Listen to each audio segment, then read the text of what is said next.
Okay, let's deploy this baby. There we go. Beautiful.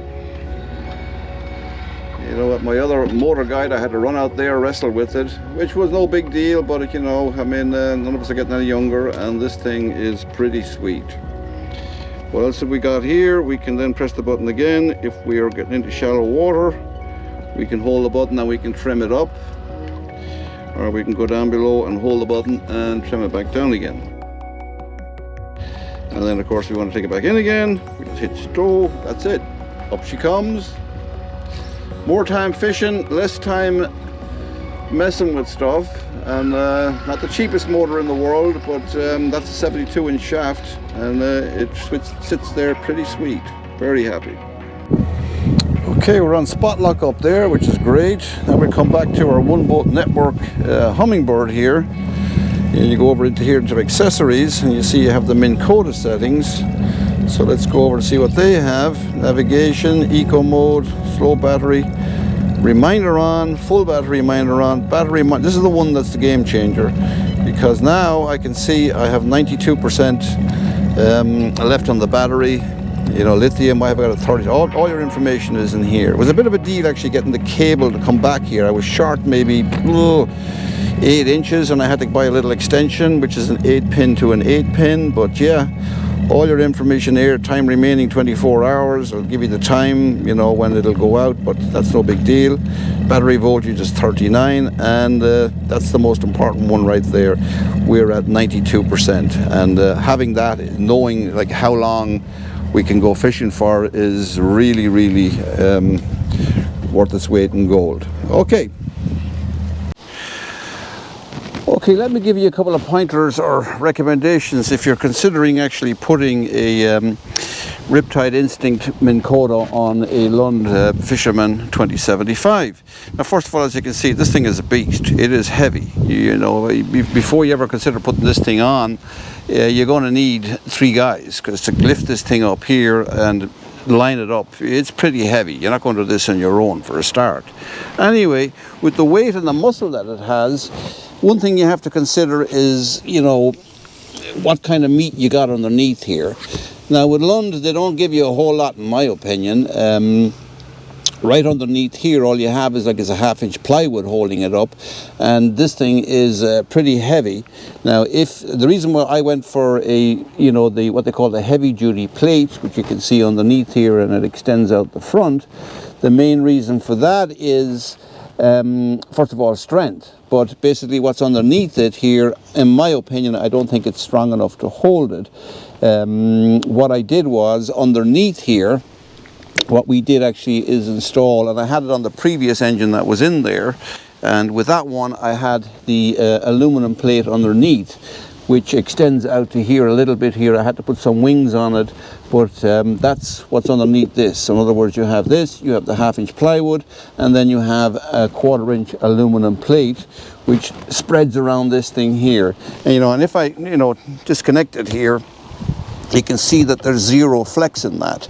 So if you were going to opt for the quick release on this thing, what happens is your footprint down there is a lot smaller. And what happens with that smaller footprint is that you're going to get flex in it, because there's not enough meat to hang on to.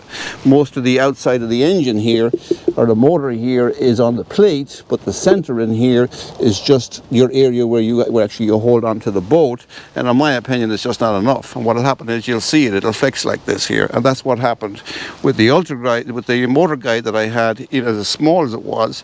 But I wasn't going to make the same mistake when I put on this big buddy here, which is a lot more sturdier and heavier. Second thing is this. This is the cord that goes back to the one boat network, and initially I was a little short on it, but right now you can see it flexes up and down, because once this thing deploys, it pulls this thing up. But once we figure out exactly what we need, what we will do is we will silicone this in, and we're going to have to live with this thing hanging out here, which you have to, because once you deploy it, this goes with the motor as it goes up. This one here is for the foot pedal, which we won't really need.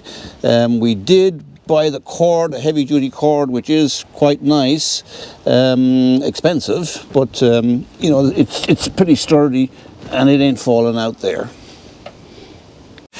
Now Now, while I'm up here, the second point I'd like to make is like the distance between the end of your motor here and where it meets your windscreen here or whatever. You want to allow yourself enough space between here and there to get your foot in here, because once you get to the dock, you don't want to find yourself trying to climb over this thing. It is quite tall, and you don't want to be climbing over it. So allow enough space here at least to get your foot in there, because most of my guys, well, they ain't getting any younger. They're no spring chickens, and I don't want them climbing over this. I tell them all the time, put your foot up here, grab something, and then jump off onto the dock. But that's a measurement that you should consider from there to there. Now when you get to the front of the motor, well, then you got to make that decision of how far out from your rail here you're going to put it. Now they give you this little notch here that you're supposed to be able to see down through that notch on the front here. So what we did is we pulled it forward, probably an inch, 2 inches more, because when you go back to the other side, we wanted to get that little bit of space back there. And by adjusting it out here a hair, you know, we got the best of both worlds in it. It's very, very strong, because again, you can see the end of the heavy duty plate that they have here, and you can see how far it extends back. And also we have the 1/4 inch plate underneath it, but there is zero flex in this thing whatsoever. There's no flex in it whatsoever, which I was very impressed with when I deployed it, and there was no issues with it. And of course, the final measurement that you got to be careful of is, you know, where the engine sticks out here in relation to the rail here. You pretty much want to stay back or stay level with it, so when you come into a dock, it's this what hits the dock, not the top of your engine. So there's all the pointers that you need to consider in order for this to fit good, which we did in the end. And all of a sudden you throw your eyeball down on it, everything is behind the rail here. And initially I thought I was too far forward, but no big deal. I got my space on the back, I got my space on the front, and it's rock solid. So right on the front hatch here is where we have our battery. What we did decide on was actually a 36 volt 60 amp battery, just one battery.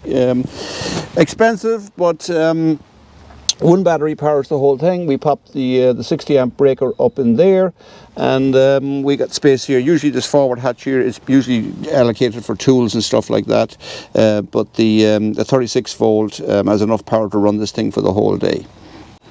Now when it came to mounting the charger, what we did is we put it down in here. And what we have in there, you know, along with the 36 volt Dakota lithium, we got the fast charger here. Now this little sucker here, initially when I put it in here, I called actually Dakota, and I said to them, look, I said, this thing is extremely hot, because this thing, you know, is completely sealed, it's waterproof, but this thing heats up, and it heats up to about 120 degrees, which kind of scared me. But they reassured me. They asked me what the voltage was, or the wattage, or the amps, or whatever, and it registered 47 when I was charging it, and they said that was perfectly normal. And the reason why it has the heat dissipation on it is because, you know, there's no ventilation on this thing. So they reassured me everything was fine, but to my surprise, when you put your hand on this, it is extremely hot. But hopefully I won't burn the boat down, and so far so good. Now while I'm in this neighborhood, as you can see, I used to have the motor guide, and that was on the Noco Genius here 4. And as you can see, you know, you can change the switches on the Noco down here down to lithium, or not to lithium, but to conventional batteries, or lithium batteries. You can change them. But for some reason, you know, I had three conventional batteries. I'll call it three 12 volt batteries. 2 of them were actually down in here, right down on this side, and I had one over on that side there. Again, that's a lot of weight on a boat, but for some reason the Noco here, 2 of them would work, and then one of them would have to be reset. So I was getting tired of that, and what I decided to do is said, you know what, I'm not getting any younger. I treated myself. This is my last boat. I ain't going to bother any more boats. So that's the reason why I switched over to the Minnkota, which I should have done in the beginning, to be honest with you. Nothing wrong with the motor guide, but we ended up actually using the trolling motor a lot more than what we expected to do, and that's the reason I said, you know what, I'm not getting any younger, let's put in the Minnkota and be done with it. So I'm glad I did, because now I got free space down in here, and I got free space on the other side here, where actually, in fact, what I can do now is I can tidy up all my NEMA network in there, because space is pretty tight there. The battery's in the front. It's going to be very easy to remove it. It's going to be very easy to monitor it, and overall I'm a happy camper with it.